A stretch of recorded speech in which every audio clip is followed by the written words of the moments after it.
to Dualshock'd, the Brotherhood of Geeks PlayStation podcast. I'm one of your hosts, Brett J. Rasmussen, and over here I got my other co-host.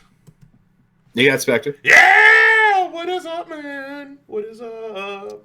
It's been a little while. I know, dude. We went ahead and got our game of the year out. We did a whole Dualshock'd episode talking about that, which was Ghost of Tsushima from last year, which is still amazing. We're still working on that raid for that game. Yeah, we had our unsuccessful attempt, although I think we gave it an admirable try and we were improving, but we had I think our other teammates unfortunately just were not in it for the long haul, and they left us halfway through. So I know, right? We will be attempting it again. I know we'll finish it. Oh, we're definitely going to go ahead and make sure that we got that raid finished. And again, it's a raid, like it. And I think the thing is, like, you and me did it, and then we had two other people. And you need to really have like in Destiny, a fire team or whatever, but you need a crew to be able to communicate with each other to do it. So, and again, I've never done a raid before. Like, this is technically the first raid that I have done. Like ever. Like, I didn't play WoW way back in the 2000s. I don't even play WoW now. And I haven't been able to finish a Destiny 2. Yeah, you're not used to this kind of coordinated stuff. But I mean, no. I think you did pretty well. You took good direction.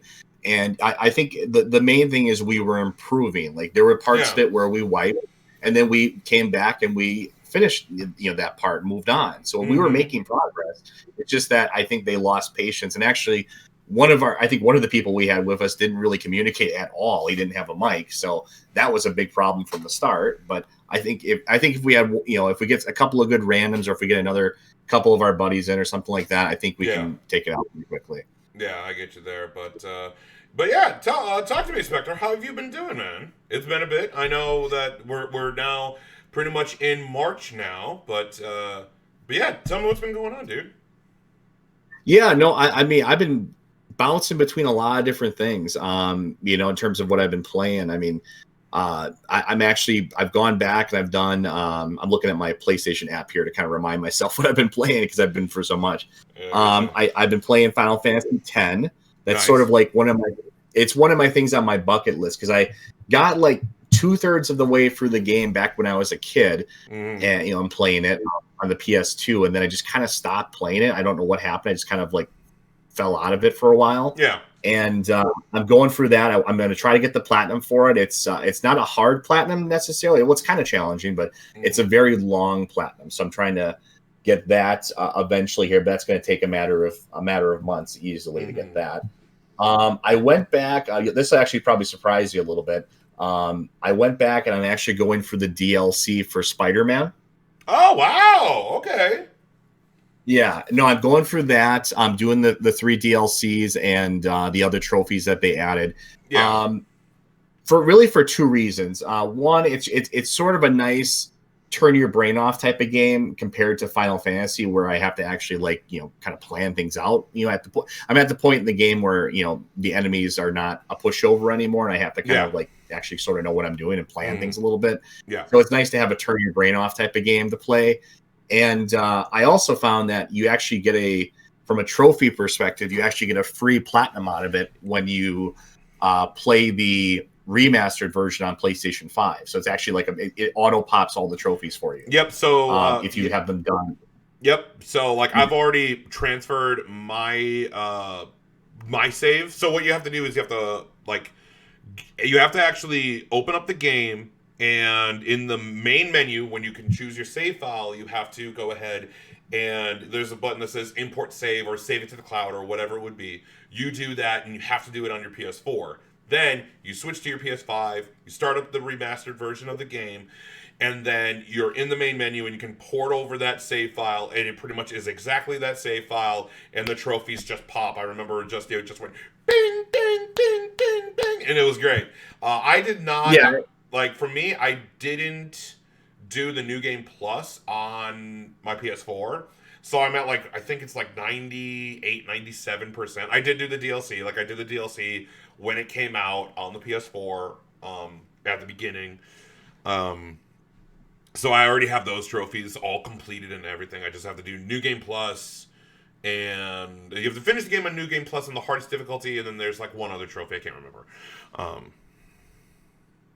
Yeah, so I'm gonna take care of all of it on the PS4. Then eventually, when I get a PS5, which I'm kind of looking out for now, actually. Mm-hmm. Oh, really?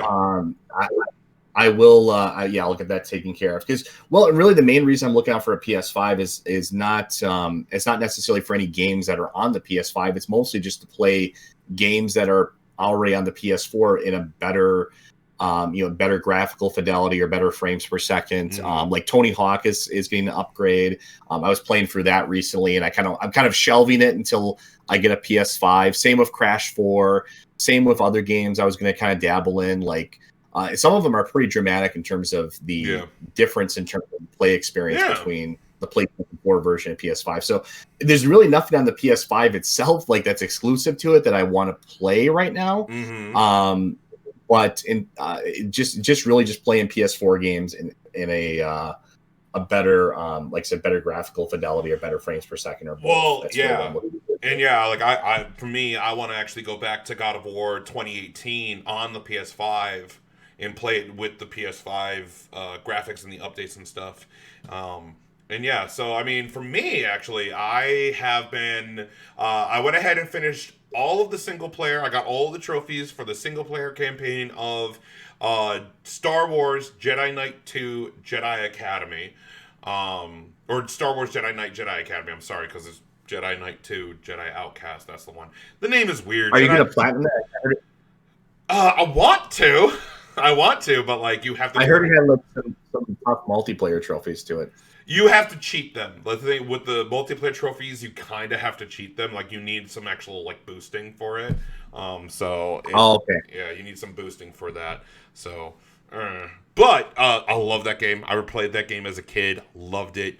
Went back and played it. Playing it on the hardest. You have to there's difficulty trophies. You have to do it on the hardest difficulty, and there's no way to cheat it because like there's a trophy in there you can put in the cheat codes, and you can like skip through chapters. You can like clip through the whole game, but you can't do that if you want to do that on Jedi Master difficulty. You have to beat the game in Jedi Master normally, and it's hard.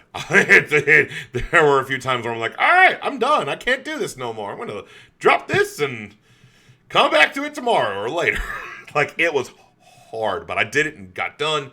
Bam. So, but in Jedi Outcast, you can actually cheat the hardest difficulty trophy by literally jumping to the end, getting to the part where you fight the final boss, turn off the cheats, save the game, and then you stop the game, load it back up, and then it doesn't remember that you had cheats enabled. So you can literally just go, beat the boss, done, great, trophies. It's great. I love it. So I've been playing that. I went back to Kingdoms of Amalur, and so on and so forth. So been playing Destiny 2 with my buddies, which has been really, really fun. There's a new Scout Rifle, the Dead Man's Tale, so on and so forth. So I've been playing a bunch of different stuff. So that's been really fun, and we're leading into some really good games coming out in March and April. Like April, Returnal comes out, and then in May, we're going to be getting a lot of stuff in May. But with all that being said, why don't we just go ahead and begin with what we always begin with on a normal episode. Let's begin with News of the Nation.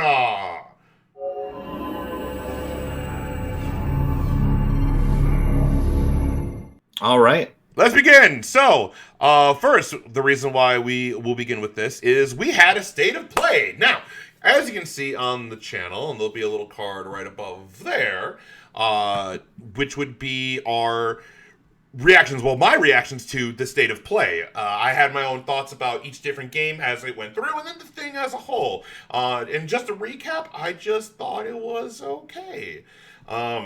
It wasn't, I mean, for me personally, I didn't really have any expectations going into this. I was like, would I have liked to see Horizon Forbidden West? Yes. Would I like to see God of War Ragnarok? Yes. Or any of the other big name games that we got at the showcase? Yes. But I very much was like, I'm not expecting much from this. This literally came from out of nowhere. It was told to us that they're going to do one. I think it was like 3 days before, because I believe it was on a Thursday or Friday, and we knew about this like on a Monday or Sunday. Like, it was only a few days. It was a really short time span between the state of play and then the announcement that it was happening. So yeah. So if you want to see my reactions to it, go ahead and check out the video to that, which is over here, one of those places. But you haven't talked about it, Spectre, and I want to know your opinion on this. Oh boy. Well, I mean, I came in with the lowest of expectations. I mean, from the way I see it, these are never good. I don't know what the thought process is at Sony, but it feels like these are just like a showcase of mostly indie stuff that nobody really cares about. I think people come in with a lot of expectations with this, expecting big announcements, and we really never really get those from a state of play. It doesn't usually happen unless it's like a special event or something. So yeah, I just went in with very, very low expectations, and I was still disappointed. I mean, this was pretty bad. Basically nothing to get excited about. Other than, I mean, it is nice that Crash is coming to, it's on PlayStation 5, getting an update on PlayStation 5. That's great. Just another reason to kind of push me towards, getting a PlayStation 5. Like I said, I want to play a lot of these games on that. They closed the show out with another, kind of re-release for PlayStation 5, which is Final Fantasy VII remake. So that's coming as well. But yeah, everything that was basically the news. Like that bookended the show between Crash and Final Fantasy, and pretty much everything in the middle there wasn't worth your time. Just a lot of nothing, a lot of things that nobody really cares about. I mean, I know you'll disagree on some of that, but no, I mean, like, I can understand. Like, for you, Spectre, I know you, so I'm not surprised for you saying that. And look, the state of, like, I don't mind that a state of play is used to, here are these indie games that really no one would know about. Like, I understand that, like a lot of people were upset about this, or just kind of like, well, this was like meh. Like, and even me, I was kind of just like, this was okay, not bad. It's just But I think you'll agree that people come in with like an expectation of something a little bit more. Like, they're not looking for if they would have called this like an indie showcase, then I don't think anyone could come in and say like they were surprised. Okay, so the thing is that this had AAA and indie just everywhere. So just to kind of do a quick like overview of what happened. So as you said, Crash is coming to the PS5. But the thing is, we actually knew about that. There was actually a blog post earlier announcing that it was coming out.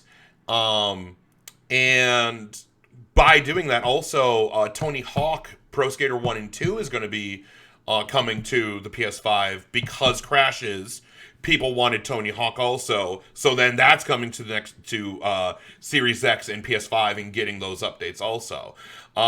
We had Returnal gameplay, which I was like, oh, this is pretty cool. I still don't know. I think Returnal is going to be a big flop. I think Deathloop is going to be a big flop. I don't see any excitement for any of these games. I mean, the thing is, like, if we're talking about flop, isn't like I don't know if Deathloop is going to get the massive like parade that people would have if it was the next Elder Scrolls or the next or Starfield. This is an Arcane game, and really the fans of Arcane games, hence Dishonored, those are the fans, and those are the people going to play it. And maybe there may be more people coming. Like, for me, I love Arcane. I love Dishonored. Dishonored is so much fun. So I'm excited for it. I'm already down to. Well, if Dishonored is anything to go by, I mean, they drove that series into the ground. I mean, it's basically shelved indefinitely now at this point. I mean, I guess I don't know. I wouldn't have high hopes for this.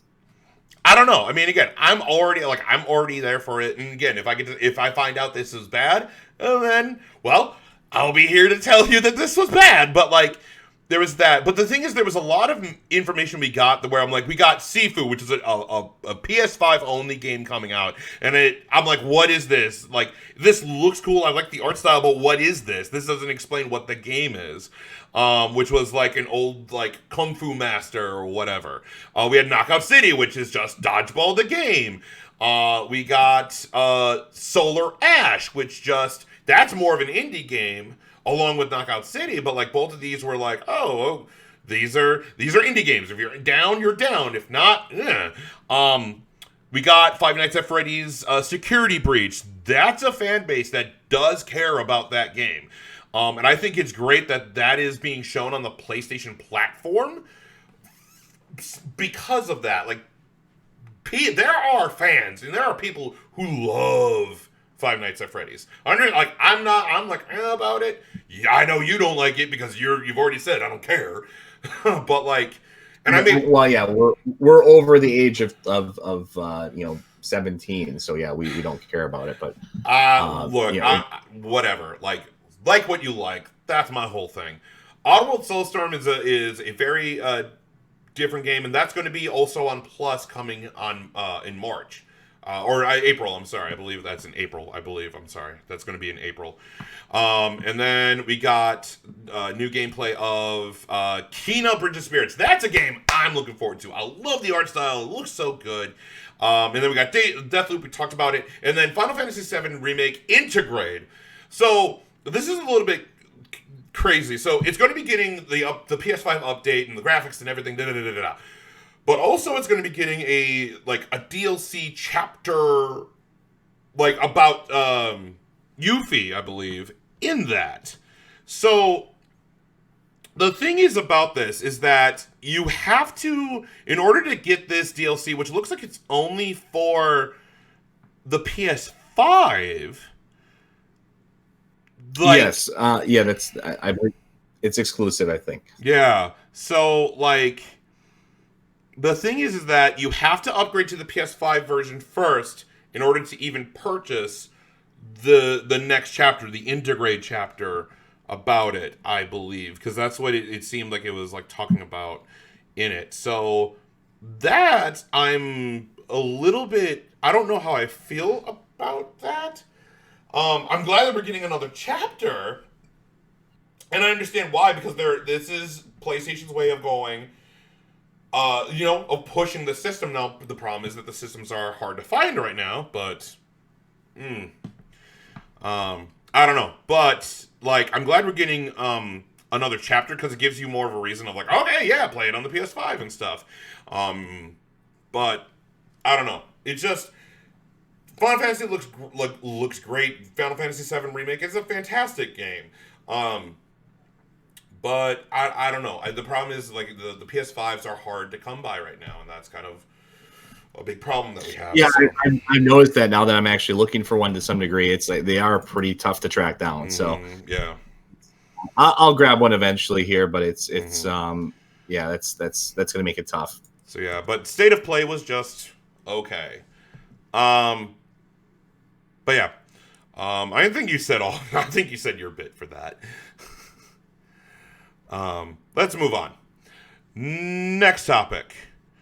The new PlayStation Plus games for March 2021. So of course, every single month we get new games for Plus. So for March, we're actually getting 4 different games. So first we get Final Fantasy VII Remake, which we just talked about. You get 4 points. And Remnant from the Ashes, all coming to a Plus on the PS4. And then you have our Marquette, I believe it is, which is a indie PS5 game, where pretty much in it, the closer you are to things, the bigger they are. It's a puzzle. It's a puzzle game, really. Is it only at PS5? I thought it was on PS4 too. No, that's going to be a PS5 only Plus offer. That game is going to be on PS5. Okay. Yeah, so yeah, it is on the PS4, but that game of the Plus offer will only be on the PS5. Yeah, and then of course, yeah, worth mentioning Final Fantasy VII remake for PS4. But I believe I kind of looked into this already. You can't upgrade that version to the PS5.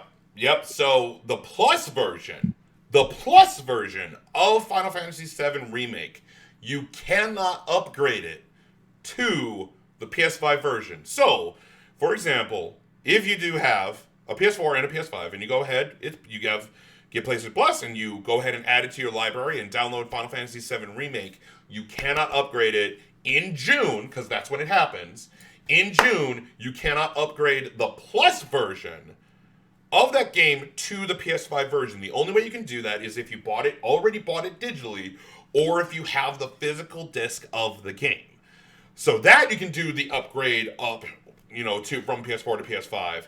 But if you have the version from Plus, it will not move from PS4 and get the PS5 upgrade for it.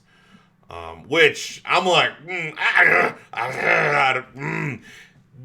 it would make it more beneficial if, like, I understand it from a business sense because, like, you have to buy the game and stuff like that. You're offering it on Plus, but it's also one of those things where, like, you're offering it on Plus a month or two before the PS5 version comes out, and you're not going to offer the upgrade to it. Like, that would make that offer on Plus so much more attractive if it was, but it's not. Oh yeah. But regardless, those are 4 very good. Just like 4 points. Very good VR game. Very good VR game. I've played that game. That game is awesome. Remnant from the Ashes is fun, and the Marquette is a interesting indie game. So this is great. I just don't like it that Final Fantasy VII Remake, which was like in our nominees of Game of the Year for 2020 last year, you can't upgrade it to the PS5. So, yeah, I mean, I would say this is a really. I'm very critical of Plus, but I would say this is a pretty solid month. 4 games, that's great. The PS5 one that Marquette Marionettes or whatever it is, that one looks actually kind of interesting to play. I like kind of unique puzzle games like that. Final Fantasy VII, obviously, aside from the upgrade issue, pretty good there too. Remnant from the Ashes, I don't really know much about that one. But I mean, and then having a VR game, it's kind of a meh for me. Whatever, I don't really do the VR stuff myself, and we'll talk about that a little bit later. But yeah, I mean, I would say overall pretty solid month. Any month where they give 4 games is a pretty solid month. Yeah, I agree. But let's move on. Next topic. There is a DualSense lawsuit that's coming, that's hitting PlayStation, hitting Sony, with the problems of the drift on the DualSense. So, reported by IGN, pretty much this has been put to IGN, but it says PS5 DualSense controller drift is getting a class action lawsuit filed against them. Quote, a U.S. law firm has filed a class action lawsuit against Sony, alleging that the PS5 DualSense controller is defective due to drift, and that Sony was aware of the problem without disclosing it. The suit calls Sony's conduct, quote, fraudulent, deceptive, unlawful, and unfair. The week before this article came out, there was an investigation into the drift by law firm Chemicals Schwartz Kreiner and Donaldson Smith LLP. The firm has now formally filed a class action lawsuit in the U.S. District Court for the Southern District of New York. In documents provided to IGN, the suit is filed on behalf of plaintiff Lamarck Turner and, quote, all others similarly situated, and names the defendants as Sony Corporation of America and Sony Interactive Entertainment. To IGN's knowledge, this is the first such suit filed against Sony regarding the DualSense. It may not be the last. So pretty much it talks about it being defective, a defect that results in the characters or gameplay moving on the screen without user command, hence normal drift that we have seen from, use of the controller too much, so on and so forth, and it's been happening with the DualSense. The suit also alleges that Sony's options for controller repair are too limited. Quote, When consumers experience the drift defect, the options for repair are slim. Reportedly, Sony PlayStation's dedicated portal for issues with PS5 hardware, including the DualSense controller, is experiencing a backlog and redirecting customers to contact a customer service agent via the contact page for PlayStation support. Customers are experiencing long wait times and having to deal with a maze of pre-recorded phone prompts before finally speaking to an agent concerning repairs for the DualSense drift. The suit seeks a jury trial and monetary relief, and for damages suffered, declaratory relief and public injunctive relief, so on and so forth. This is a big, huge thing. But there is, let's see, reportedly brought around February 5th of 2021 and found that it was suffering from drift on the same day. Turner apparently then contacted Sony customer support, was then told to reset the game and console, but offered no further assistance. The issue was not solved. Turner then bought a second DualSense. Had the plaintiff been aware that the drift defect prior to purchasing the PS5, he otherwise would not have purchased the PS5 or would have paid substantially less for it. One interesting detail is that Turner admits to having agreed to Sony's terms and conditions when signing up the PS5, but reportedly sent a letter to Sony exposing an intent to opt out of, quote, any disputes with Sony through individual arbitration. And then so on and so. There's a second suit, another suit that's going against the drifting on the Joy-Cons for Nintendo. So on and so forth. So again, there's a lot of stuff that's happening. What do you think about all this, Spectre? I mean, you do see a lot of these lawsuits come through. I mean, there was like I said, there's a lawsuit over the Joy-Con stuff. Like, I mean, there's always a lot of these things out there in the ether that we don't really hear about until it becomes big news. Yeah.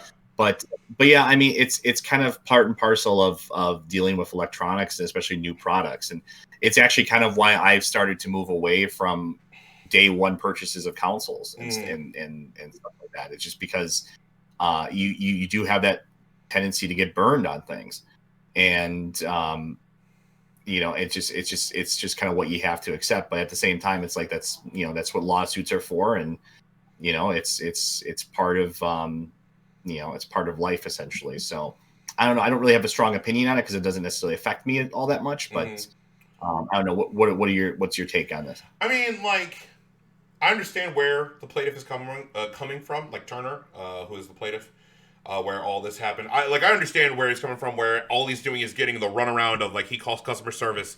They tell him, like, do troubleshooting, turn it on and off, and then he does that, and then it's just a continuation of a running around from recorded message to recorded message to recorded message to not talking to a real person to fix it, and then you buy a second one or a third, and you still have the same problem. The only other thing that I can think of, and again, I'm not entirely sure about this, but the only thing is, like, I very much take good care of my controllers. I have limited edition controllers on the PS4, and then I have the normal I have two DualSense controllers on my PS5, and I've never had a problem with any of my controllers. Now, mind you, I would definitely say I have multiple. As I said, I also collect limited edition controllers, and I can switch between multiples of them. So because I have multiple controllers, it's that kind of thing. But like, if you have one controller and you use it until it dies, it probably should last you for about a year, 2 years tops, maybe more. But like, I would probably say that. So the only thing that I could think of, and I'm not saying that he's in the wrong, because getting the runaround, that alone is enough. And then he got a second DualSense, and then he still got the same runaround. But I'm wondering if he, like, is too rough with the controller, because the thing is that what I've seen in the past. Now, this is in the past with, older controllers, where if you're playing shooters specifically, you press down L3, that's your sprint, and that's pretty much all you do in shooters is sprinting. And you could mess up the rotator or the ball in it, but again, I've been told also that doesn't matter. It's actually it's sensor or something or whatever. I'm not entirely sure. So I'm actually going to side with the plaintiff, with Turner, on what's happening here. So hopefully this gets fixed and handled for him. So yeah, let's move on. Next, a little quick one. We have come to find out that Gran Turismo 7 has been delayed to 2022. In a statement provided by 2GQ, Sony spokesperson wrote that Gran Turismo 7 has been impacted by COVID-related production, therefore it will shift from 2021 to 2022. With the pandemic, it's a dynamic and changing situation, and some critical aspects of the game's production has been slowed over the past few months, and then they'll give some more specifics on when it will come out at a later date. This source is also from IGN, but the original source is from GQ magazine, which the article from GQ is a big, huge article, and we're gonna talk about this article much more in our PlayStation conversation. But yeah, part of it is that Gran Turismo 7 has been delayed till 2022. Yeah, I mean it's. I know you're not losing any sleep over it. Neither am I, really. So we're not really big Gran Turismo guys, not big racing guys in general. So, yeah, it sucks for a lot of people. I know Gran Turismo is hugely popular. Yeah. But yeah, no, so I feel people for that. But at the same time, it's like I know you. It's hard for us to have sympathy for for this in particular, just because we don't really. Well, no, because I do have sympathy for the developers because the pandemic has messed up everything. So, like, again, it has pushed back a lot of dates because instead of working inside of the main office where they have more power or whatever, now they have to be at home using whatever, normal rigs or whatever that's used at their house. So, I know, it sucks, but... is Gran Turismo a game I'm extremely excited for? No, but it is. I feel bad for the developers where they have to push it back and stuff. And mind you, pushing it back, for all we know, like again, I'm fine with games getting pushed back as long as it gets its due diligence and work and everything. So I'm fine with it. But let's move on. Next topic. This one will be fun for you, Spectre. Apparently, we have come to find out that there are more PlayStation games coming to PC. Yes. Let me, because I know you and I have talked about this a little bit beforehand. Give me a second. The whole screen is just messing up on me. There we go. All right, so this is also from the same GQ article from before. But in the same article, Sony Interactive Entertainment CEO Jim Ryan has said that it was a straightforward decision to be moving this. And the game they're talking about is Days Gone. Days Gone is going to be coming to PC in spring of this year, in 2021. Quote, it was a straightforward decision to release more first-party PC ports. GQ's write-up includes the detail that Days Gone will be the first of those PC ports coming this spring, but Ryan isn't directly quoted as saying so. We have contacted Sony, which is IGN. This article comes from IGN. We've contacted Sony for confirmation on that point, and in an update, Sony has confirmed to IGN that Days Gone will come to PC in the spring. In the article, quote, I think a few things have changed. He replied when asked when the company had changed its tact on releasing exclusives for PC. Quote, we find ourselves now in early 2021 with our development studios and the games that they make in better shape than they've ever been before. Particularly from the later half of the PS4 cycle, our studios have made some wonderful, great games. There's an opportunity to expose those great games to a wider audience and recognize the economics of game development, which are not always straightforward. The cost of making games goes up with each cycle as the caliber of the IP has improved. Also, our ease of making it available to non-console owners have grown. So it's a fairly straightforward decision for us to make. This also follows the announcement that this is going to be following in the footsteps of Horizon Zero Dawn, which came to PC in 2020. Jim Ryan explains that Sony Interactive Entertainment assessed the reaction to that port in making the decision to release more, explaining that PC players, quote, liked it and they bought it, and that there was no massive adverse reaction from PlayStation players to the game heading off of consoles. We will continue to make mission steps in this direction. And then there's more evidence of that that they're going to be moving more first-party lineups to PC. In a 2020's corporate report, it mentioned that it will, quote, explore expanding our first-party titles to PC platform in order to promote further growth in our profitability. So there you go.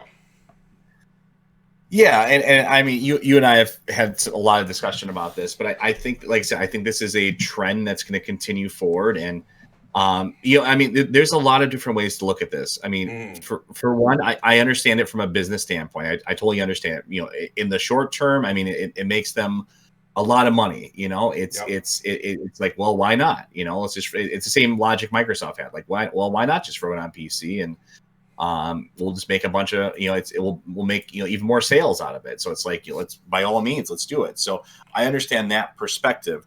And you could even make the argument too that like, well, even if you come back and say, well, this will hurt the brand, or people, no one will buy PlayStation anymore. It's like, well, if you look at the top 10 sellers of on PlayStation, just like as you do on Xbox, and the majority of those are multi-platform. They're not exclusive to PlayStation already.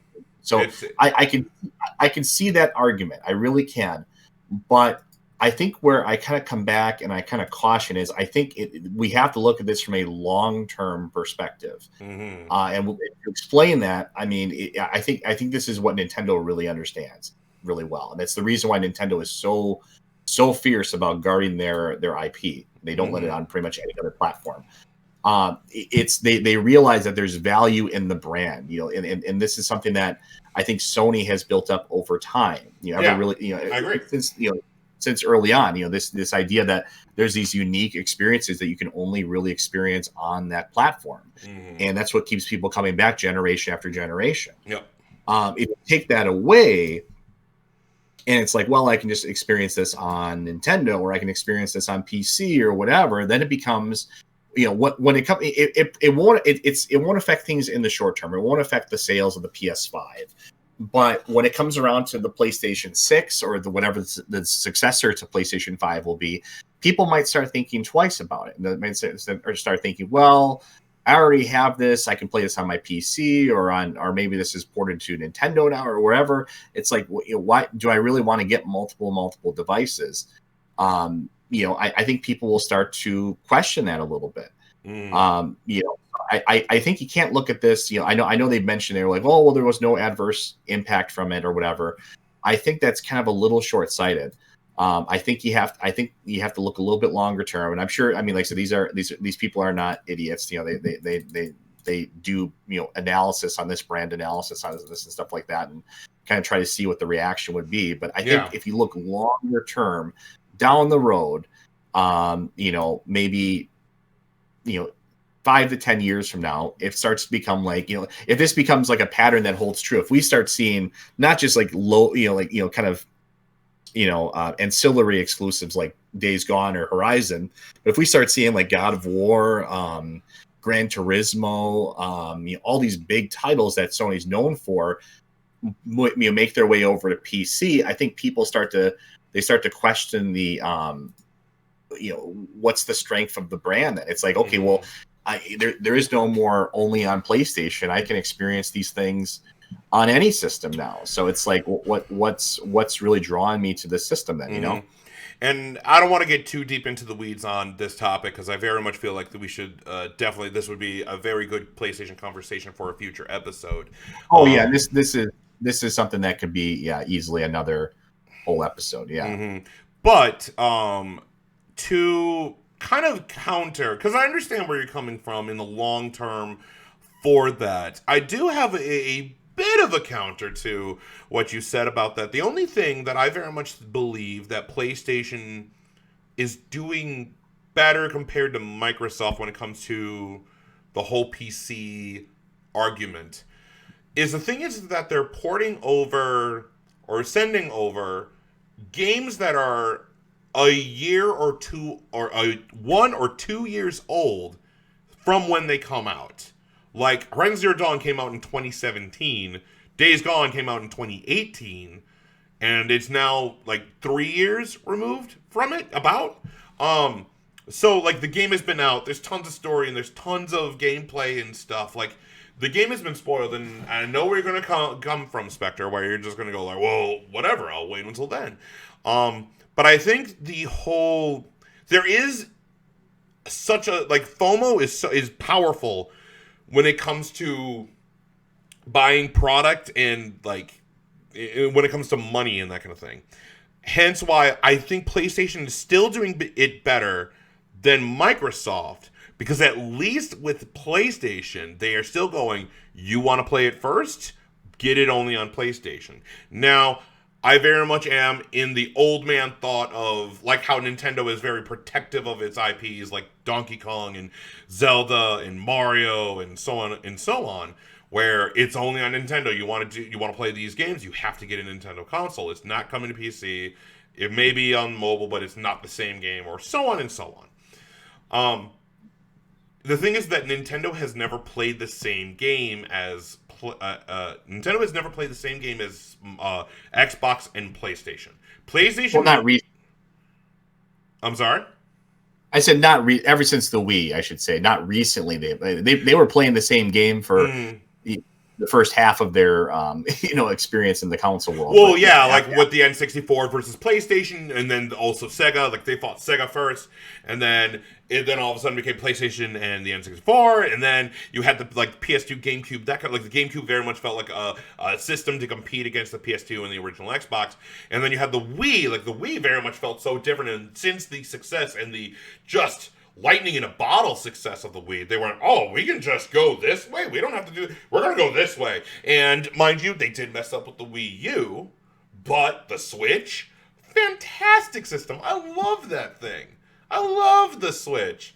And like, they don't need to, like, do the same thing as, Microsoft and PlayStation, where they're going, like, for graphics and power and blah, blah, blah, blah, blah, which there is an argument for that, but I do understand your point. But I still feel like the PlayStation's still playing a better game than Microsoft is, because you still have to get a PlayStation to play it first.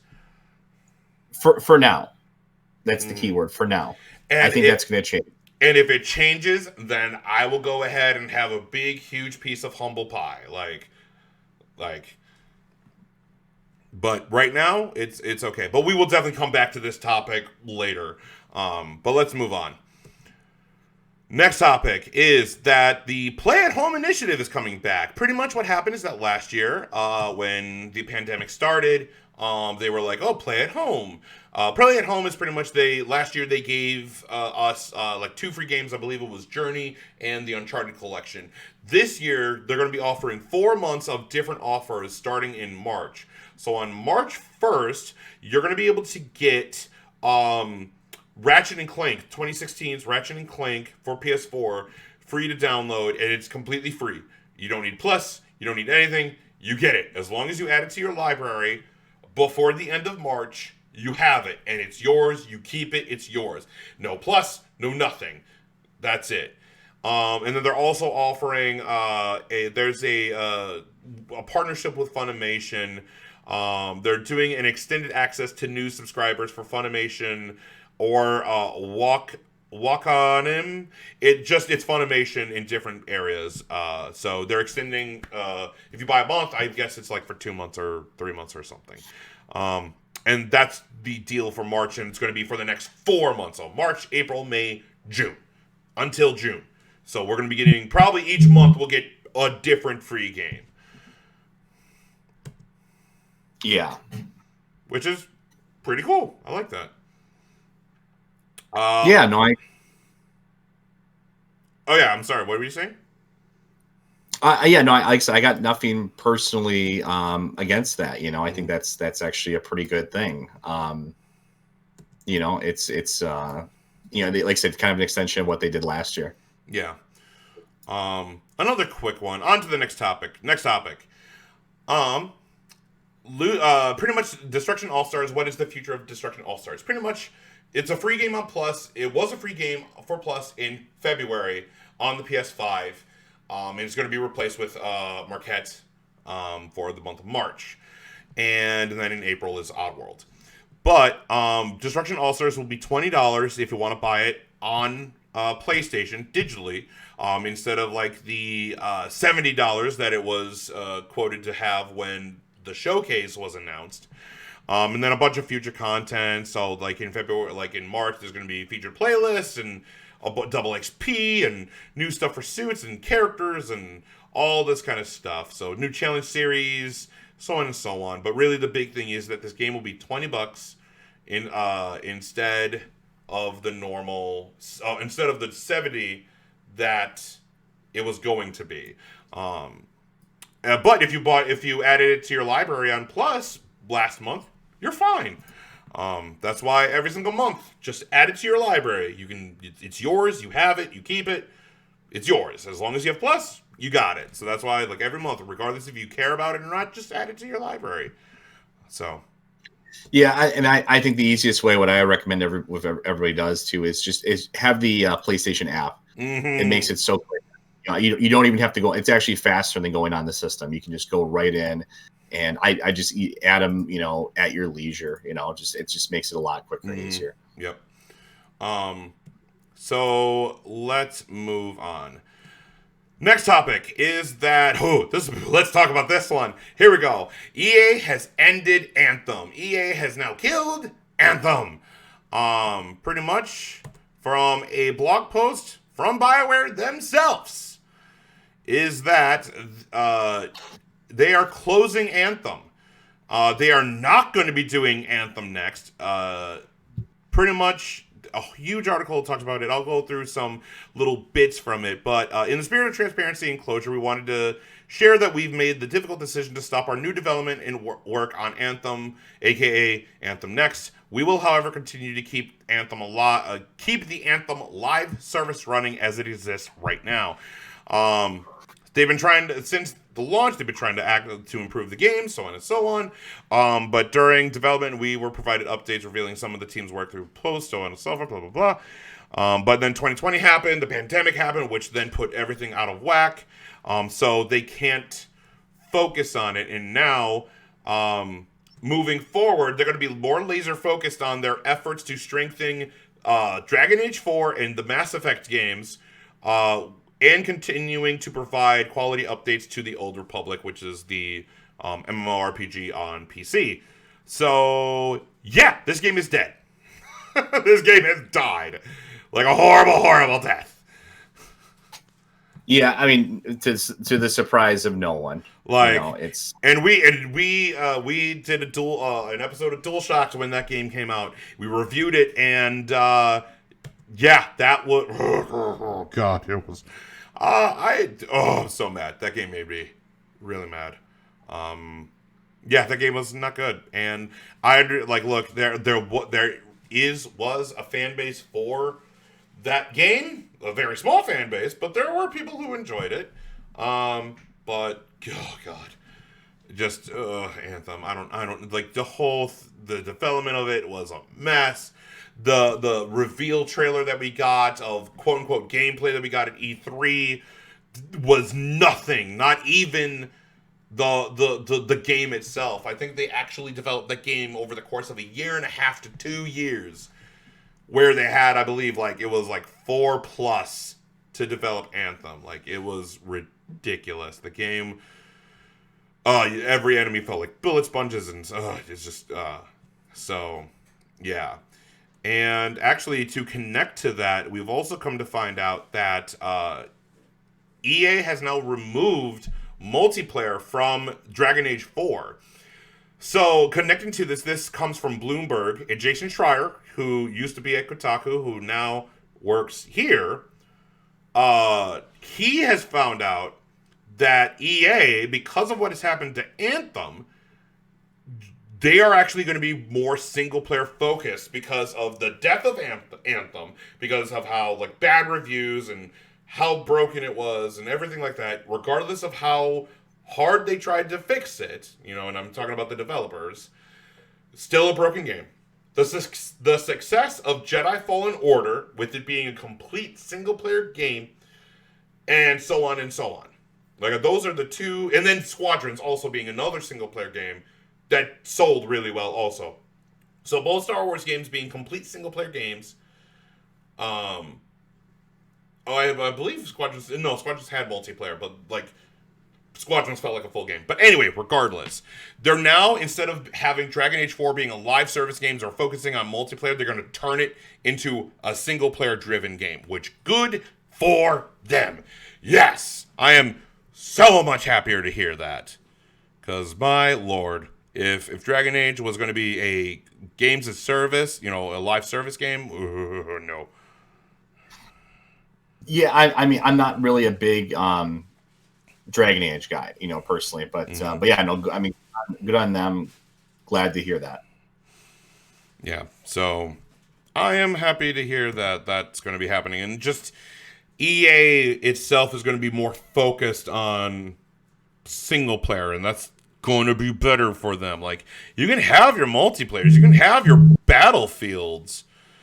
Man, you're a popular person, Spectre. Your phone keeps going off. I believe that's your phone. Oh, it's vibrating. Yeah, it's fine. But I'm glad that EA is shifting focus to single player. You can still have your multiplayer games like Battlefield, but yeah, just that's the thing. Like, have your multiplayer games, but then also have your single player games also. So there you go. Yeah, it's good. It's good to have a mix of both. I love both. I love my multiplayer stuff. It doesn't have to all be multiplayer. You can have a mixture of both. But yeah, no, like I say, good for Dragon Age, man. But let's move on to the next bit. Actually, Spectre, why don't you take it away for this one? Because I know you had a news topic you wanted to talk about for a bit. Oh yeah. Well, I mean, it's a very. How can I say this? I think you have to take these stories. You can't take them in. You can't take them in isolation. We had. It's something I've been noticing quite a bit recently. Is that we have a lot of examples of games that are, really, for a lack of a better term, being censored. They're being modified. And I think I really think it's part of a larger agenda, and it's games that are that are often classics, games that everyone has enjoyed, things like for example, Mass Effect Legendary Edition's coming out,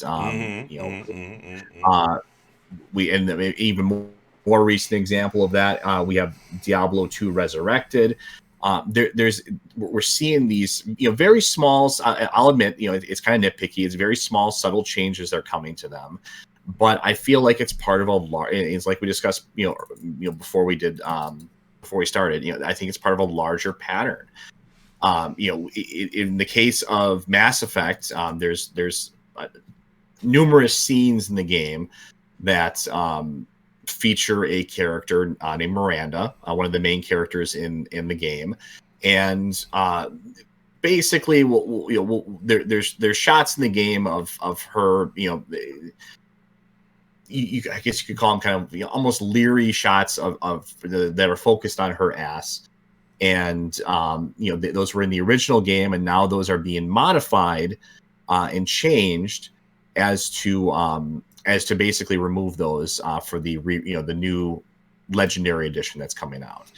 So and that seems like such a small benign thing, and it really kind of is to some degree. I mean, these are it's 100 hours plus worth of a trilogy here we're talking about, and I'm focusing on a few scenes that last less than a minute or so. I mean, this isn't a big part of the game.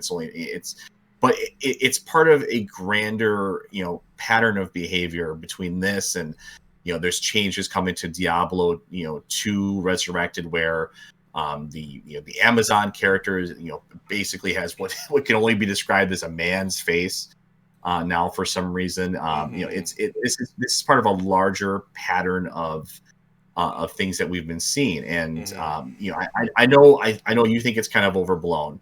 But I disagree. I think this is this is something that we've been seeing way too much of. It's popping up all over the place in Western games, and I think it's becoming a problem. I think we're kind of we're starting to lose some of these games when we when we it's little things right now, changing a scene or two, but what's going to happen next? What else are we going to find next that's quote unquote problematic? This is going to keep popping up more and more as we look at these older games. So before I go ahead and kind of speak my point, so there's an article from Game Informer that pretty much talks about all the different changes, but also that article also comes from the original post from Metro, talking about all the different kind of upgrades and things that's going to be happening with it. For instance, there's DLC from Mass Effect 1 that will not be in the game because the coding from that game has been too corrupted or has been lost, so will not be added into the Legendary Edition of the Mass Effect 1, 2, and 3 remaster or remake, whatever.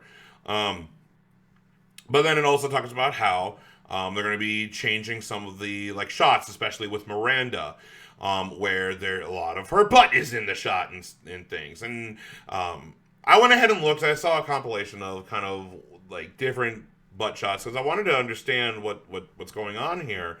To me, from what I have seen, and again, I haven't played Mass Effect. I need to go ahead and do that. Hence why I unplayed the collection. But the shots that I saw was her butt's in frame, yeah, and whatever. Miranda, and you have told me, I know that you can speak for me, and from what I saw, Miranda's character, so part of her characteristic is that she is vain. Her look, her beauty is part of her character. But the whole thing is that they're going to be instead of her butt's in the foreground and Shepard is in the background or whatever, they're going to be shot differently. Instead of it looking up, it's going to be different. The shots that I saw are I don't understand why they have to be changed. I don't get it.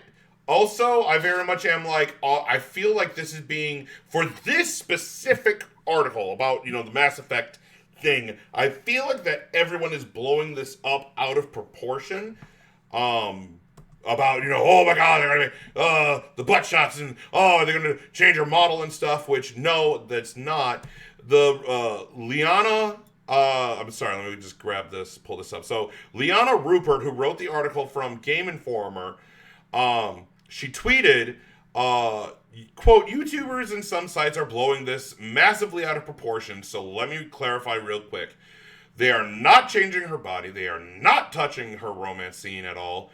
They are adjusting the camera angles where she's having a serious talk about her sister's life. And that's an example, and they have a picture, and she put up a picture of what it looks like. I get that people need clicks, and censorship headlines drive clicks, but this is not censorship. If they changed her body type or romance scene, I'd be upset because that's censorship, and there is nothing wrong with being sexy. This is not censorship. Some of y'all need to chill. And then she put up a video. Now, in video, because my business email is not the place to reach out for more clarification, she made a video. Blah, blah, blah. So, for me, we don't have the game in our hands. That's the thing. That's the only thing that I have about this Mass Effect thing. We don't have the game in our hands. For all we know, they could have just you still see it, but it pans upward or whatever, or who knows.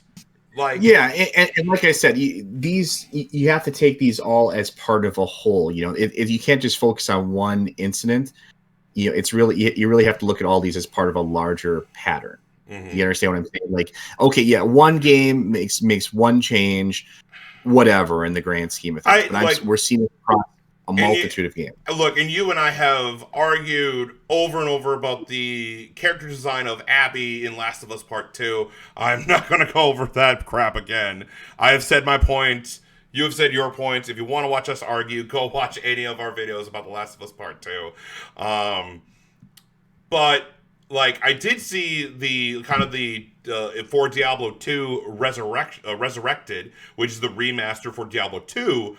I did see the differences. So it's the character models. So it's the lineup of which class you choose, and then it's a comparison picture. So you have the original on top and then the new one on the bottom. And I did see, and I'm like, oh, okay. I don't have a problem with it, mind you. I watch wrestling. I very much watch, like, I very much am a fan of beautiful yet like strong built awesome women.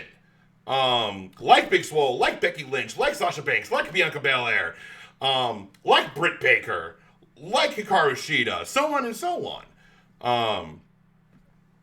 I love wrestling, and I have seen muscular women, but they're still gorgeous and everything. I don't have a problem with it, and like the whole face thing, I'm like, I'm not as upset about it, but I guess I can see why you're like, oh, it's an agenda thing. I don't know. I'm looking at this as more of a situation per situation kind of thing.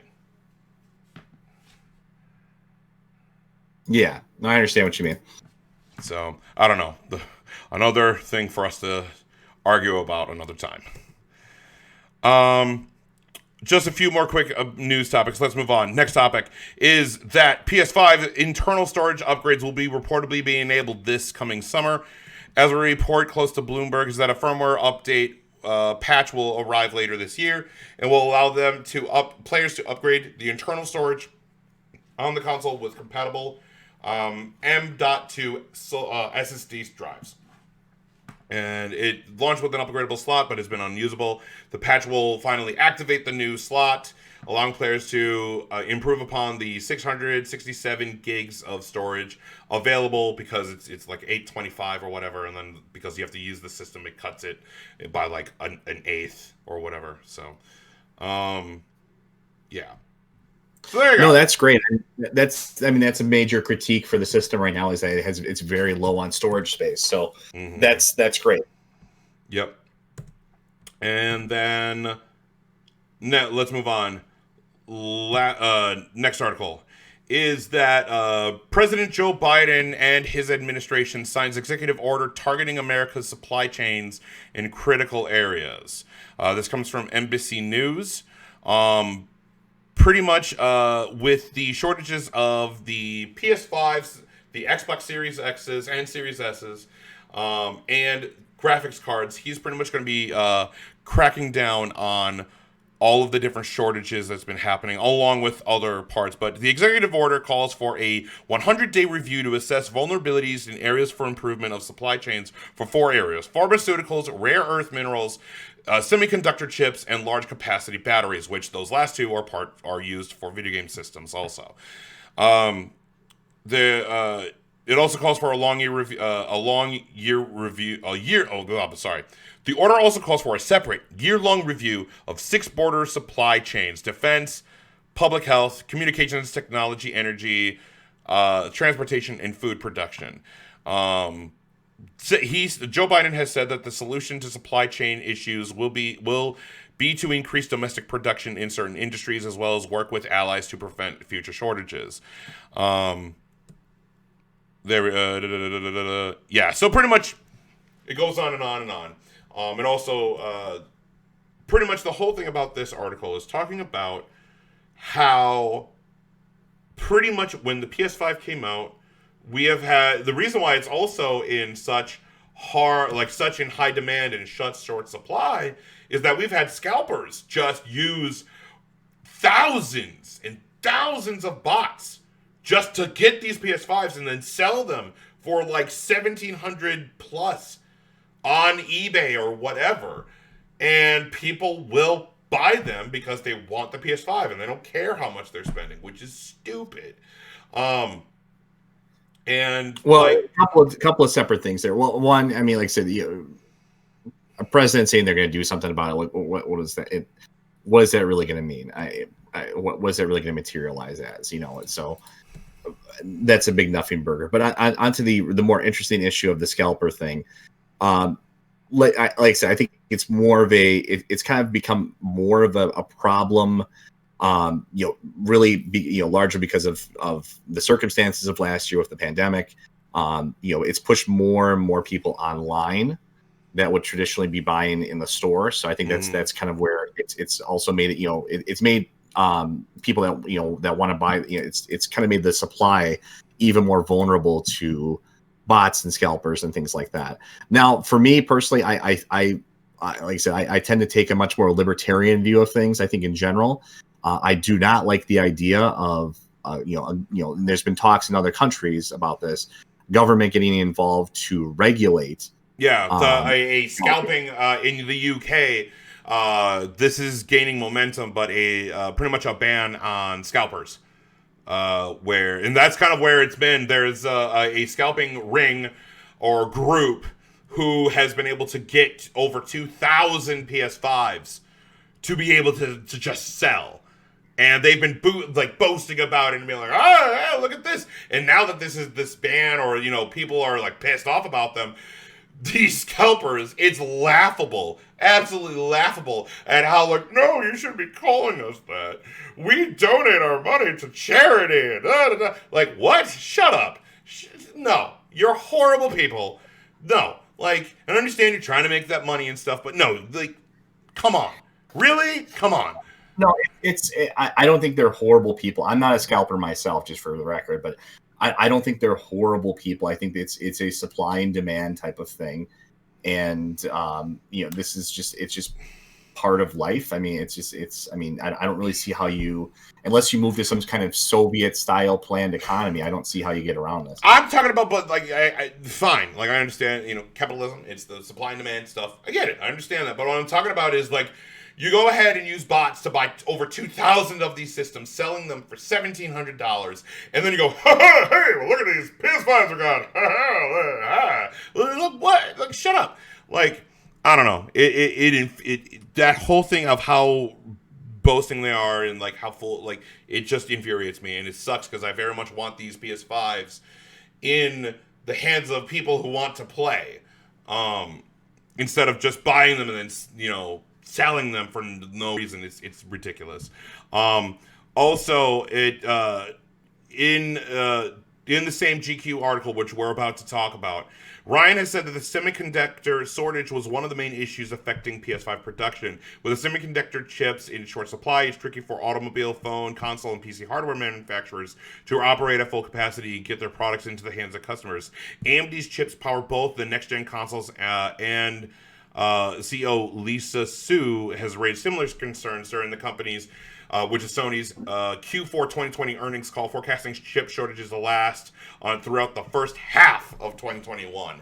So by the summer, or late summer, early fall, we should hopefully we'll have more PS5s in people's hands, which will be way better.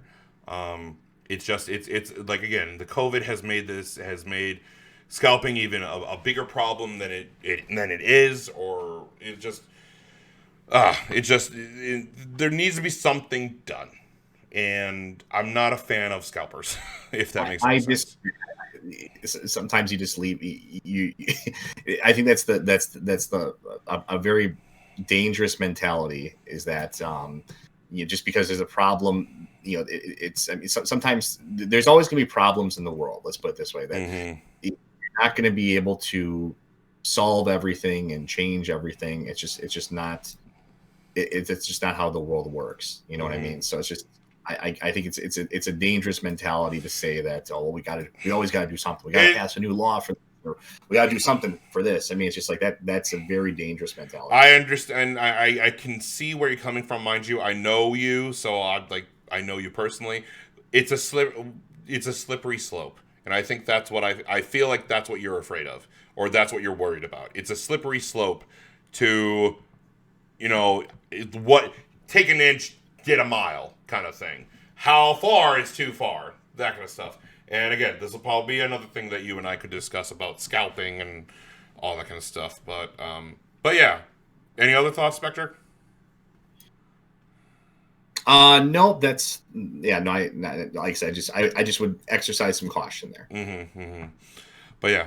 So, all right, but that's all the news. We had to catch up on a lot of stuff. So, yeah, so we got all that going on. So now, let's go ahead and talk about our main topic, our PlayStation conversation. PlayStation. So, I've been referencing this GQ article throughout this entire video, throughout News of the Nation.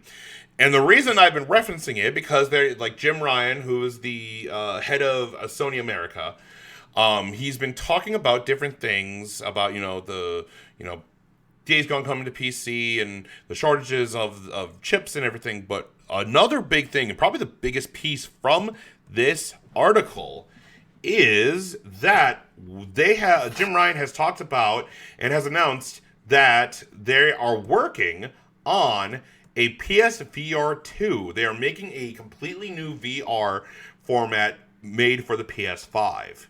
And there's actually an official blog post from PlayStation. Let me go ahead and grab this.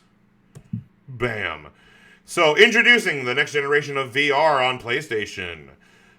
First details on the next-gen VR system coming to the PS5. Quote, more than 4 years ago, we launched the PSVR to offer a transformative new way to play games on the PS4, providing much sense of immersion and for players in traditional games like Astrobot Rescue Mission, Tetris Effect, Blood and Truth, Moss, Beat Saber, and Resident Evil 7 Biohazard. Now they're bringing to the PS5. We are continuing to innovate with our new VR system so our fans can enjoy the unique experiences that are synonymous with PlayStation. We're taking what we've learned since launching the PSVR on the PS4 to develop a next-gen VR system that enhances everything from resolution and field of view to tracking and input. It will connect to the PS5 with a single cord to simplify setup and improve ease of use while enabling a high-fidelity visual experience.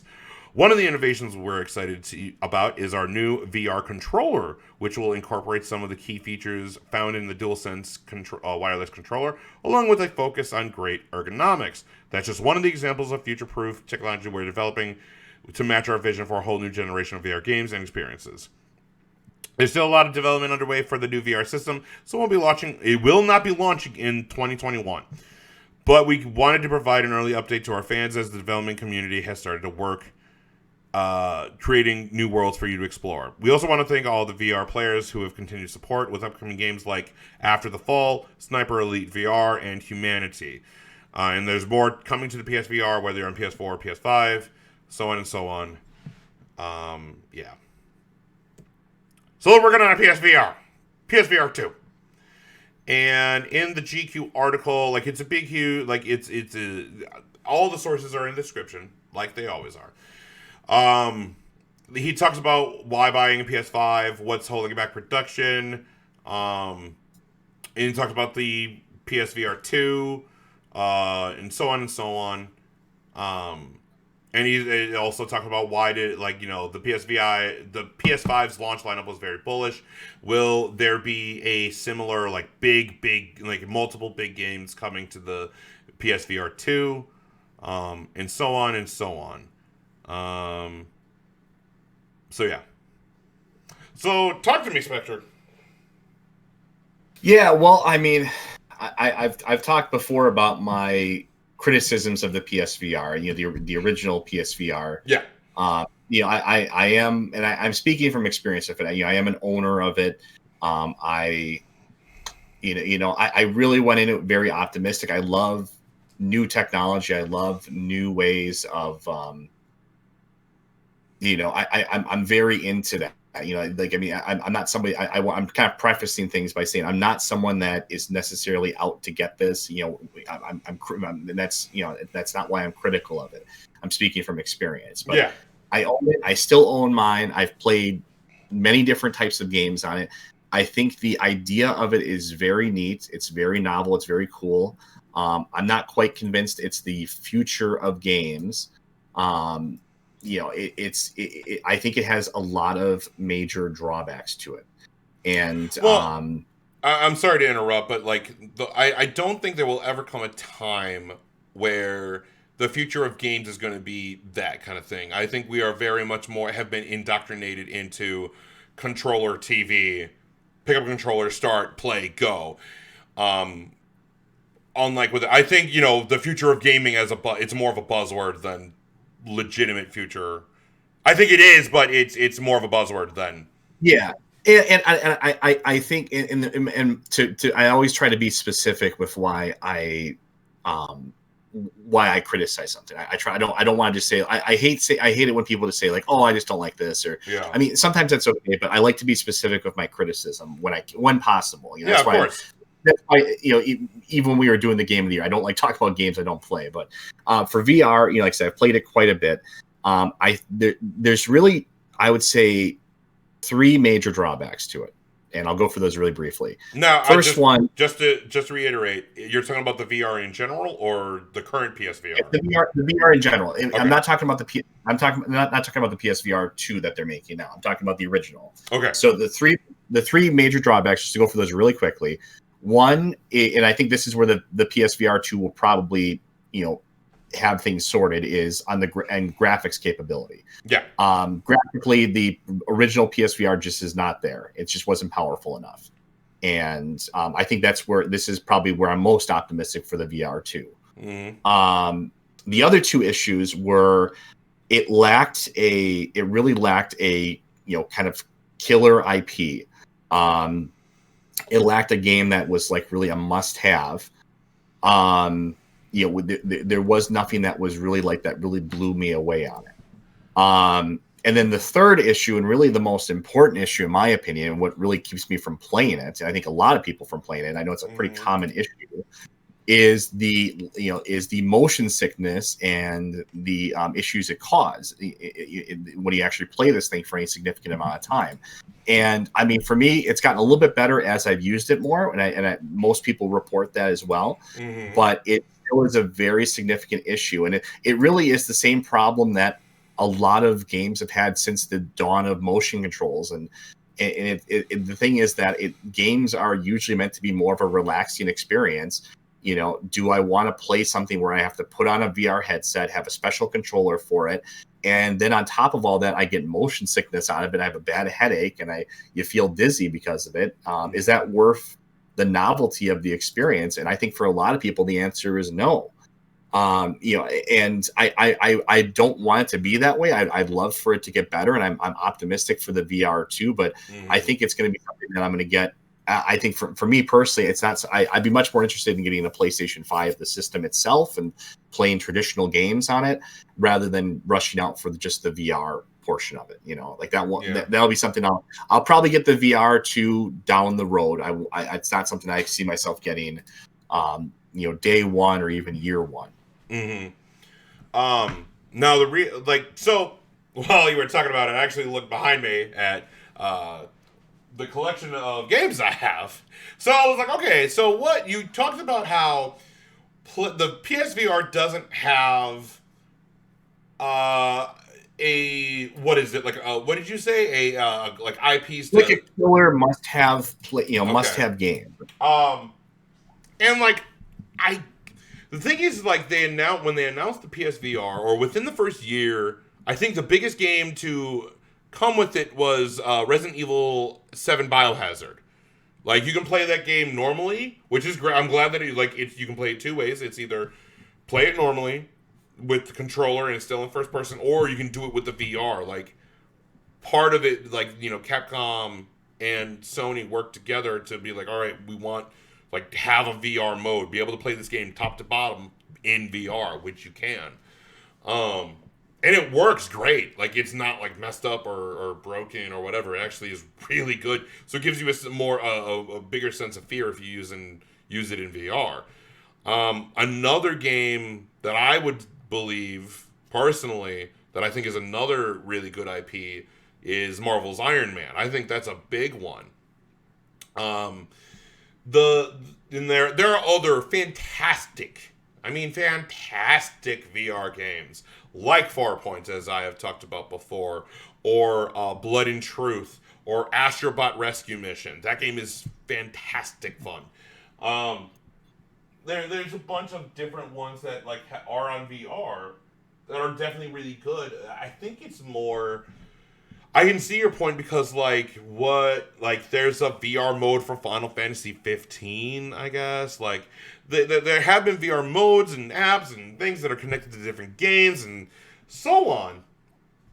But I can kind of see where there isn't that must-have. They don't have that must-have VR games, and when you do, it's few and far between.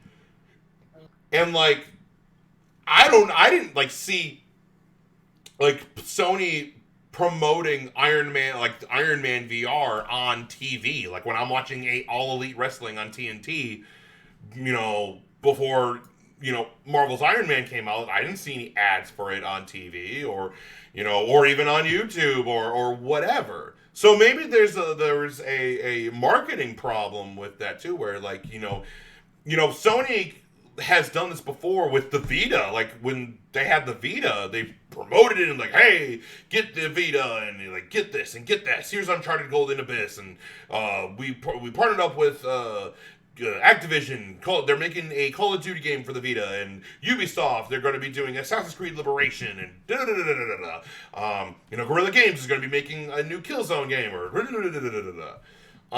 then the Vita didn't sell. And then they kind of just gave up and like, all right, well then, I guess we're just going to leave it then. Instead of kind of focusing on it. And now, the good thing is that the VR has sold well enough for them to be like, all right, we're going to focus, we're going to put more focus, or we're going to make a better one for the new next gen, the PS5 console. So, I'm glad they're doing that and they're not like dropping it. And like I think the PSVR is the most cost efficient VR headset for the best quality too, for what you get.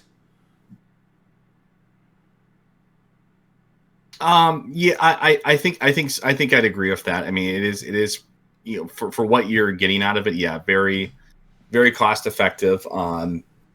It's I mean, it's not. I'm not knocking it necessarily that much. I mean, it is solid. It is really good, but it's not. It's just not good enough. If that makes any sense, it's just not quite what we need it to be just yet. I mean, like I will definitely say my critiques with the VR because I own one also, and I'm glad I own one. I actually am. I do not regret having one. I still have mine. I still use it every so often. And it's a fantastic system. Are there problems? Of course there is. And do I use it as often as I would like? No, because as I said before, I think there's we've been indoctrinated so much to just pick up a controller, press the start button, and go. Where you have to turn on the system, put on the headset, adjust the headset, and then put in the game, and so on and so on. There's more steps to the process of getting into the game than there is where pick up a controller, start the system, throw in the game, go. There's more steps involved, so I can understand that whole thing. And mind you, it kind of comes with the territory with having a peripheral for it. So, what solutions do you have for this, the PSVR 2 or the PSVR that's built for the PS5?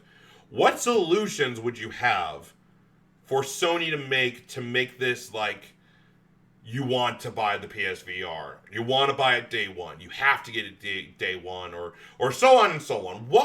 Because we have critiques which are worth it, and we need to have those critiques, but then we can't just critique it and be like, all right, that's it.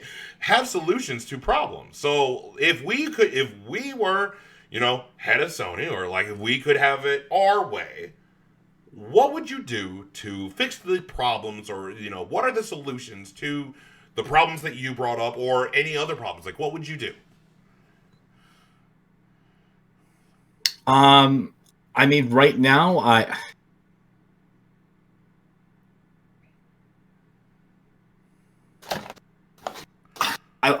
mean, they're going to have to find a way. I mean, they're going to have to find a way to figure out the motion controls or the motion sickness side of things. It's a huge problem still. They're going to have to find a way to make that better. And I don't know how you do that necessarily. I don't really know how you fix that.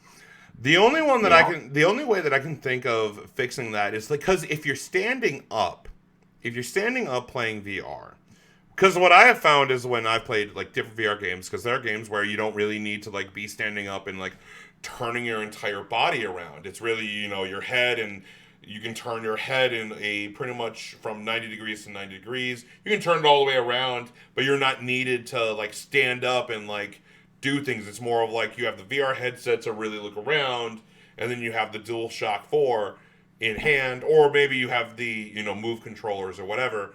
But I've played games before where you're sitting down, like in a chair, like we are now, and you're still in VR, but I think like if you're standing up, you kind of have more of a you could get more motion sickness from standing up because you don't have like you don't have this ability of, you know, you don't know where you are. You're in the world, but all of a sudden you like because you're in the game world, but the surroundings that you have around you, you can't see them, you can't sense them, and whatever.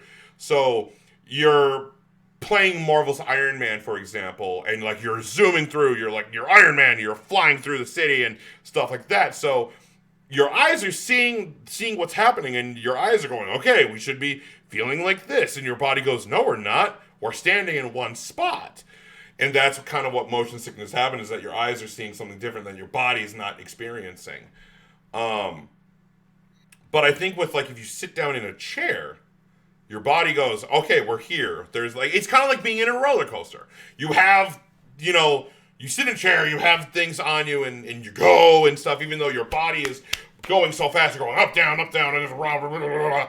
Like, you still kind of have a sense of stability because you're in this like strapped in chair. So I feel like that might be the way, but I don't think every game also should, you have to sit in a chair. So I mean, with motion sickness, I also don't have a solution for that. I think the closest solution I can have is that you play games sitting in a chair. That's the closest thing that I can think of. But what else? You brought up graphics, and you brought up like blockbusters or like, you know, musket games. Talk about that, or talk about those. Talk about whichever one you want to start with. Well, graphically, like I said, I think they'll probably have that handled with this system. I'm not worried about the graphical side of things as much. Mm-hmm. What I'm more concerned about is, are they actually going to support this? Because I think we've seen examples of this before, like probably the most infamous being the Vita, where a platform just does not take off for Sony because they do not support it with software. And you know, and that's an issue. It's got to have. It's one thing to have the system, but we got to have a reason to play the system. You know, so that's where I'm kind of concerned too. So, it's like, you know what, we know that you are concerned, and I agree. I agree with you on that. How do you fix that? What are the solution to that? What is the solution to that? What would you do? What would you do if you could go ahead and make it your way? What would you do, Spectre? Like what games? I think, or whatever. My solution would probably be, I mean, you need something that's really high profile. Maybe, I don't know. Maybe like some kind of God of War VR experience. I mean, it's tough to say. I mean, or maybe something wholly original. I mean, you need something that's kind of mass appeal and actually has a justification to be in VR.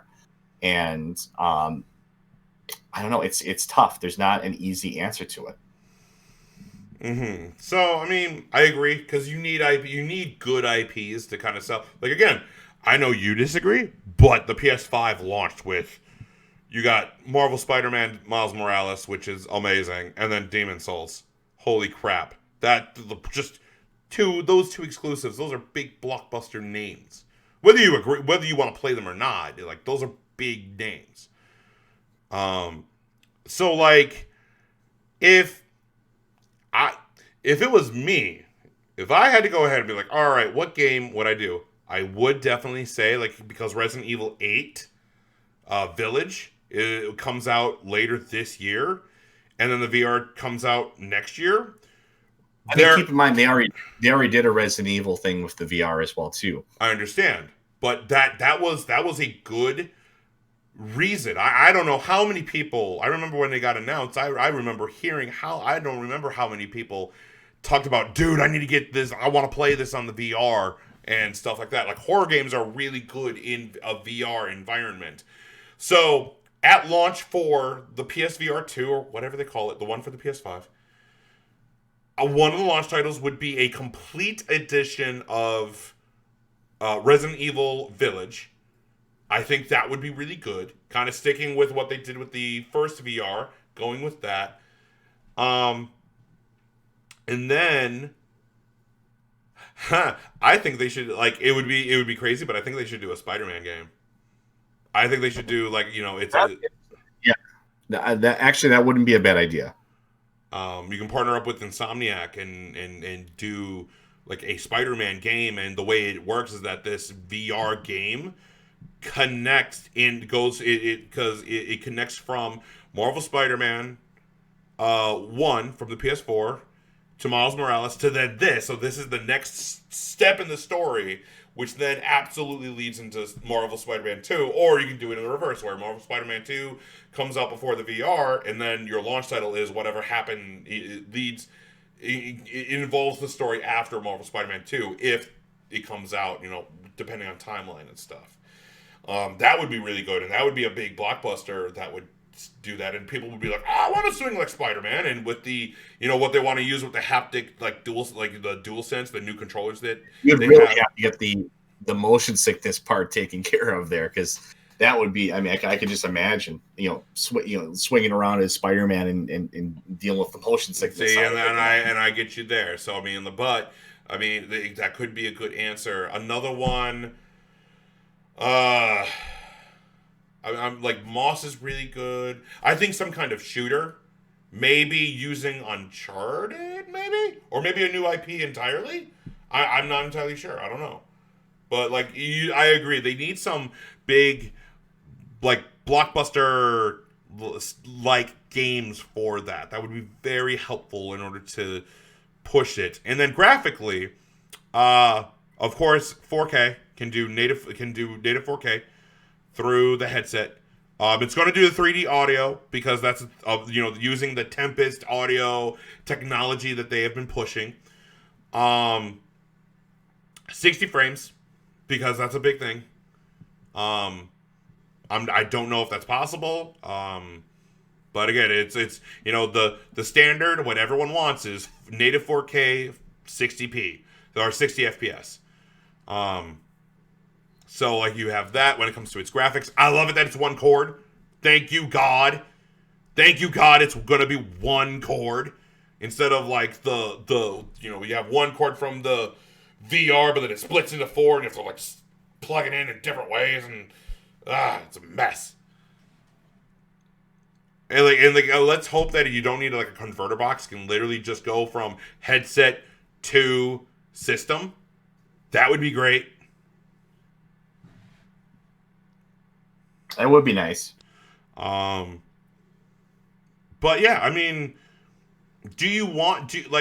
for me, I feel like I would buy it day one. I'm not entirely sure. I don't know. Again, I think for me, it comes with what games do you offer. I remember the reason why I bought my VR day one is because I got to experience it. And I'm like, this is amazing. How is this? This is such an amazing experience. And then the pricing was just like $300 for a VR headset. That's amazing. That's a really good price for a VR headset. Like, for what it offered, because at the time you had the Oculus, which was like you need a super high rigged PC, and then the Oculus itself was expensive, and blah blah blah. So this is good. I mean, again, I'm looking forward to seeing more information about what PlayStation has to offer about the next VR. Yeah, I'm very intrigued by it.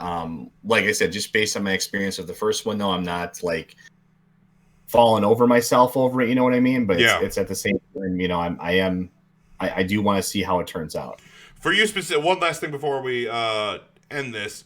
For you specifically, Spectre, what would PlayStation need to do in order for you to make you buy a PSVR 2 for the PS5 day one?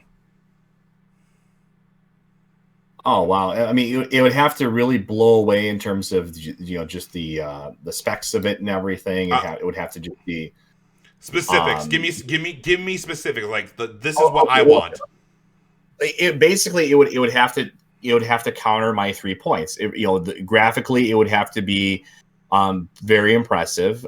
They would have to be something that would address the motion sickness side of it. Like maybe they would come out with like, explain some kind of new technology or some new way of doing things where they have a new way now somehow. I don't know, some new technology that'll make it so it's not as big of a deal for the on the motion sickness side of things, or people just in general don't have an issue with it anymore. Something like that. Okay. Keep going. Yeah. And then you said beyond that, maybe in terms of like a killer app, like something that was something unexpected, maybe like a God of War experience or something that's kind of very blue ocean, something we haven't really seen before. That's one area where I can't give you a specific. Yeah, I like what I mean by specifics is like if you had a magic wand to be like, I want this and this is what they do. So like for graphics, what do you want it to be? Graphically, high FPS, close to 4K as possible. Mm-hmm. I would like it to be. I'd like there to be something on day one, like game wise, maybe something like I said that's unexpected, mm-hmm. that would really pique my interest. And I don't have a good answer on what that would be. Like a Silent Hill, like a VR Silent Hill.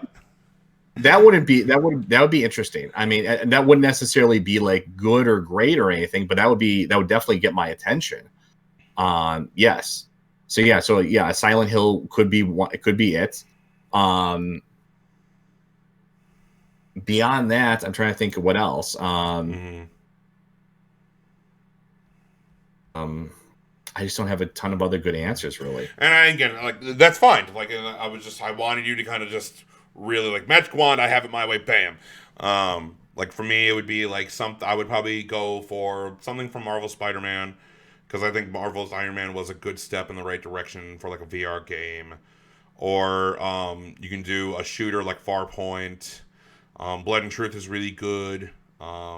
So yeah, I mean, I think that would be. It has to be. I mean, obviously, price is a big point too. That's something we really haven't discussed. Price has to be reasonable for it. It can't be like $1,000 or something like that. I mean, it can't be something crazy. I think it should be kind of similar price point to what they did before. Like I believe it was $300 for the headset, $400 for the headset with controllers, like the Move controllers or whatever. Now it seems like that they very much are they want these new controllers to be very much connected at the hip with this headset. So maybe it would be more like $400, but I think that would be the right price. Like $300, $400 for this new VR headset for the PS5. Yeah. That seems reasonable to me. Yeah. Because you're still getting a high quality headset, but it's, the reason why the PSVR is so attractive is that it's a high quality yet cost efficient VR headset. That's why I love it so much. Like mind you, there's fantastic games on it, but like it's that cost efficiency that really drives it home. Yeah, it's very reasonable compared to what we see like on like the PC alternatives, which can be easily up to $1,000. Oh yeah, most definitely, of course. So yeah, but yeah, I think I've said everything. Is there anything else you want to add to our PlayStation conversation? No, I'm obviously it goes without saying that once we actually know more specifics about it, we'll have a follow up to this. Yeah, most definitely. But right now it's we don't know too much, but I mean, like I'm excited about it. I don't want it to be, I'm not like, oh God, I can't wait to have it right now or anything, but I want it to be successful. I hope it turns out great. I really do. I like the idea of the technology, just as I'm not someone that's necessarily inherently against motion controls either. It has to be compelling. It can't just be a gimmick. It has to be something that's compelling and actually is preferable or unique enough to to warrant the effort it takes to actually go through a fix. I mean, it does take additional effort. The easiest thing is to just pick up a controller and play. It takes extra effort to put on a headset and do all this other stuff. No, I agree. I think the biggest sell is going to be your price point, and then what games will you put at launch for the PSVR 2? Which if it's similar to what they did for the PS5, I think it'll be great. So, but yeah, I think that's it. Awesome! Yay! All right, well, guys, thank you so much for watching. I know this was a bit of a long one. It's been a while. We are very much planning on to do these more, pretty much more consistently and stuff. But yeah, thank you so much for watching, guys. If you haven't already, please subscribe to the channel, youtube.com/brotherhoodofgeeks. Like, comment, share, subscribe, and tell us what you guys think. Do you agree with, are you excited for the PSVR? And we would love to hear your thoughts about any of the news topics from News of the Nation, or just, we want to talk to you. Tell us what you guys think. Are you excited for the VR or not? Whatever. We would love to hear from you. Isn't that right, Spectre? Sure. Yeah. So please subscribe to the channel, youtube.com/brotherhoodgeeks. Like, comment, share, subscribe. Tell everyone you know, tell everyone you don't know, all that kind of good stuff. Also, you can follow us on Facebook, which is facebook.com/thebrotherhoodofgeeks. You can also follow us on our Twitter, which is Dualshock'd, BOG. That's the name of this PlayStation podcast, Dualshock'd, this way, Dualshock'd, BOG. And then you can also follow us on Twitch when we stream at twitch.tv/brotherhoodofgeeks. But yeah, so we got a VR, and who knows what's going to be coming for us next week for all, Exactly. Yeah, so, Any last words, Spectre? No, that's about it. For me, like I said, I'm looking forward to hopefully getting the PS5 here relatively soon. And one other thing, I guess, one final note here. I know it's getting different every year, obviously, but we are only about 3 months away from what would be E3 time. So who knows how that's going to actually turn out this year? But it usually there'll be some kind of big news dump, whether that's at E3 itself or some adjacent event. So we do have that to look forward to. And maybe we'll get a bigger state of play that'll be much more satisfying than what we just got. I would just be happy to have one state of play where I'm not extremely disappointed and want to just turn it off. So if we can get one of those, I'd be pretty happy. The thing is, as I've said before, what I like about state of play is that it kind of has everything for everyone. You have indies, you have new stuff and stuff like that, but whatever. We already talked about it, so we don't need to talk about it anymore, at least not right now. But yeah, alrighty then. Well then, with all that being said, I'm Brett J. Rasmussen. Spectre. And as always, live to play, play together. We'll see you guys next time.